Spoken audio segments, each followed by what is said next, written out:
देख रहे हैं वीएन न्यूज बिहार। नमस्कार, मैं हूं सिंपी और आप देख रहे हैं VN news Bihar. VN news Bihar में आपका स्वागत है। अब खबरें विस्तार से। बिहार में आगामी विधानसभा चुनावों की तारीख जैसे जैसे नजदीक आ रही है, प्रदेश की राजनीतिक हलचल भी तेज होती जा रही है। सभी प्रमुख राजनीतिक दल अपने अपने प्रत्याशियों को मजबूत दावेदार के रूप में स्थापित करने के प्रयास में जुटे हुए हैं। इसी क्रम में राष्ट्रीय जनता दल राजद की युवा और जुझारू नेत्री डॉक्टर आयशा फातिमा ने गुरुवार को मुर्गियाचक, वाजिदपुर और मोरा गांव में जनसंपर्क अभियान चलाया। इस दौरान समाजसेवी यासिर इमाम, पप्पू खान, चंगेज खान, कालिया टूप टूप मल्लिक मौजूद रहे। डॉक्टर फातिमा ने घर घर जाकर ग्रामीणों से मुलाकात की और राजद नेता तेजस्वी यादव के विकासपरक एजेंडे और जनकल्याणकारी योजनाओं की जानकारी दी। उन्होंने कहा कि बिहार की जनता अब बदलाव चाहती है और तेजस्वी यादव के नेतृत्व में एक नया, उन्नत और आत्मनिर्भर बिहार बनाना संभव है। जनसंपर्क के दौरान ग्रामीणों ने डॉक्टर फातिमा को बताया कि स्थानीय विधायक कई वर्षों से क्षेत्र में नहीं आए हैं और उनकी समस्याओं की किसी को कोई परवाह नहीं है। ग्रामीणों ने ये भी शिकायत की कि इलाके की सड़कें, नालियां और सरकारी स्कूल पूरी तरह जर्जर हो चुकी हैं। साथ ही सरकारी कार्यालयों में बिना नजराना दिए कोई काम नहीं होता, जिससे आम जनता बेहद परेशान है। इन समस्याओं को गंभीरता से सुनते हुए डॉक्टर फातिमा ने आश्वस्त किया कि तेजस्वी यादव के नेतृत्व में सरकार बनने पर इन समस्याओं का समाधान सर्वोच्च प्राथमिकता पर किया जाएगा। तेजस्वी सरकार के विजन को बताया। डॉक्टर फातिमा ने तेजस्वी यादव के विजन डॉक्यूमेंट को विस्तार से समझाते हुए कहा कि यदि राजद की सरकार बनती है तो राज्य में निम्नलिखित बड़े बदलाव देखने को मिलेंगे। गैस सिलेंडर की कीमत 1000 रुपये से घटाकर 500 रुपये कर दी जाएगी, जिससे महिलाओं को सीधा लाभ मिलेगा। बुजुर्गों को मिलने वाली पेंशन राशि बढ़ाकर 1500 रुपये प्रति माह की जाएगी। नौकरियों में 100% डोमिसाइल नीति लागू की जाएगी, जिससे बिहार के युवाओं को प्राथमिकता मिलेगी। हर परिवार को 200 यूनिट बिजली मुफ्त मिलेगी, जिससे गरीब और मध्यम वर्ग को बड़ी राहत मिलेगी। माई बहन योजना के अंतर्गत प्रत्येक महिला को 2500 रुपये प्रति माह की आर्थिक सहायता दी जाएगी। राज्य से पलायन की समस्या को समाप्त करने के लिए स्थानीय स्तर पर उद्योग धंधे स्थापित किए जाएंगे और लाखों युवाओं को रोजगार दिया जाएगा। डॉक्टर फातिमा ने कहा, बिहार में हर साल लाखों युवा रोजगार के अभाव में पलायन करने को मजबूर हैं। हमारी सरकार बनने पर यह स्थिति बदलेगी और लोगों को अपने घर के पास ही सम्मानजनक आजीविका मिलेगी। इस अवसर पर राजद कार्यकर्ताओं और स्थानीय लोगों की अच्छी खासी उपस्थिति रही।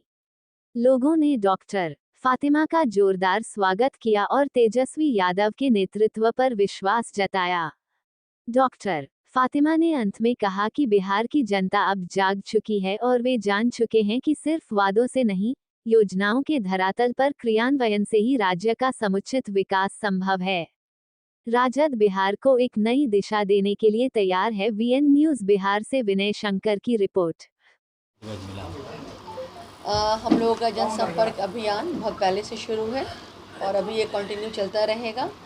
इससे पहले हम लोग परसों 12 गांव में गए थे और आज हम लोग गए मुर्गियाचक, बाजीपुर और मोड़ा, जहाँ पे बाजीपुर में वहाँ के लोगों ने मुझसे ये अपील की, मुझसे ये बात बताई कि हम लोग सबको सपोर्ट करते हैं, सबको चुनते हैं, लेकिन चुनाव जीतने के बाद ना यहाँ कोई विधायक आता है, ना यहाँ कोई जो प्रतिनिधि आते हैं, ना उसके बाद कुछ हमारा सुनवाई होता है, तो फिर ऐसे लोग को हम वोट क्यों करें। उन लोगों का आत्मविश्वास पूरी तरह से मनोबल टूट गया है और इसलिए वो लोग विश्वास करना उन लोगों के लिए मुश्किल हो गया है।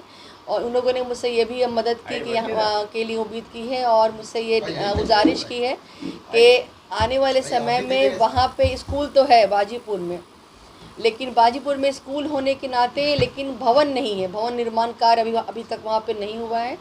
और इतना साल हो गया, हम लोग आज आधुनिक डिजिटल इंडिया के ज़माने में जी रहे हैं और हम 5G यूज़र हैं। हम बात करते हैं ग्लोबली पैन इंडिया की बात करते हैं, पैन इंडिया में चीज़ें इतनी अपडेट हो गई हैं, लेकिन आज भी बिहार शरीफ के बाजीपुर गांव में स्कूल के लिए अपनी बिल्डिंग नहीं है, जहां पे बच्चों के लिए पठन पाठन जैसा प्रोग्राम, लर्निंग, टीचिंग और एजुकेशन बहुत टफ हो गई है। तो मैंने उन लोगों को आश्वासन दिया है कि अगर आने वाले समय में राजद की सरकार आती है और हमारे नेता प्रतिपक्ष तेजस्वी यादव जी मुख्यमंत्री बनते हैं, तो आने वाले वक्त में बाजीपुर गांव में ज़रूर भवन निर्माण कार्य होगा। और इसके साथ वहाँ पे समुदाय हॉल नहीं है, जो कि बेसिक राइट समुदाय हॉल के लोगों ने कहा है। मोड़ा में आप जाएंगे तो वहाँ पे नाली को लेकर के लोग बहुत परेशान हैं। सारा जो है बरसात का पानी उनके घर तक चला आता है, सारी गंदगी चली आती है।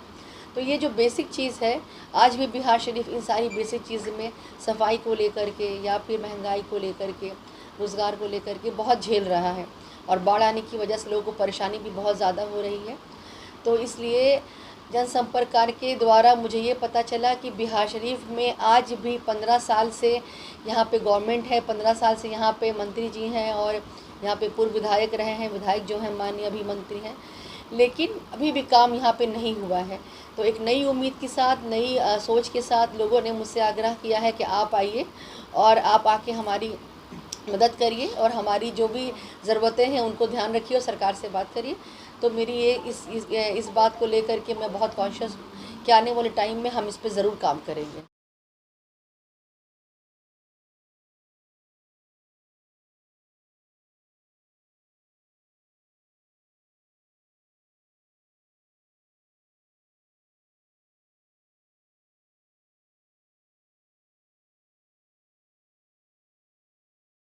और खबरों के लिए बीएन न्यूज को सब्सक्राइब करें और बेल आइकन दबाना ना भूलें।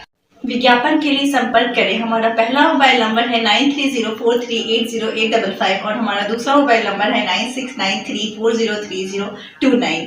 देखते रहे बीएन न्यूज और इजाजत दे मुझे। धन्यवाद।